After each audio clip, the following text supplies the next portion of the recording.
رفقا خیلی مخلصم. خواستم یه پست چند اسلایدی براتون بذارم از آموزش شیشه عقب.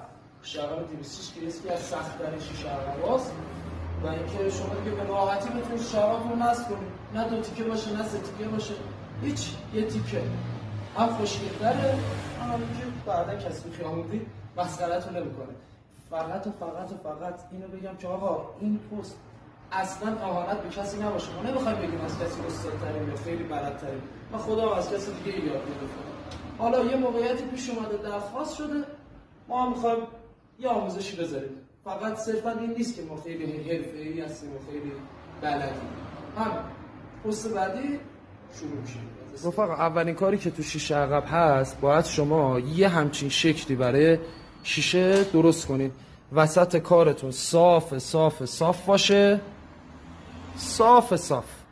یه اینقدر چسب بزنین، از بالا هم فیکس لب به لب باشه. ببینین لب به لب. وسط کارتون رو صاف بکنین، لب به لب بکنین. پایین کارتون کم میاد، اصلا مهم نیست، اصلا بهش دقت نکنید. بعدم حالا کشیدین پایین میاد سر جاش، خیالتون راحت باشه. رفقا پایین کارتون رو یه همچین حالتی سشوار میزنید. آقا اسماعیل اینجا رو بگیر.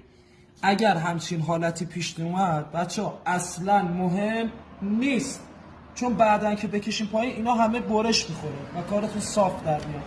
بالای کار آغاز کنید. خیلی راحت، خیلی راحت سشوار میزنید. یه دست ساده، حتی دست هم نکشید خودش میخوابه. بالا صافه. همین راحتی سشوار میزنید. بالای کارتون خیلی ساده است بچه‌ها.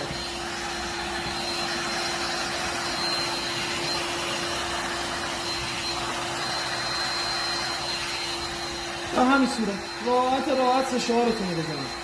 اصلا فکری نباشید که سوخت کم اومد فلان شد. اصلا مهم نیست، اهمیت ندید. راحت سشوارتون رو بزنید.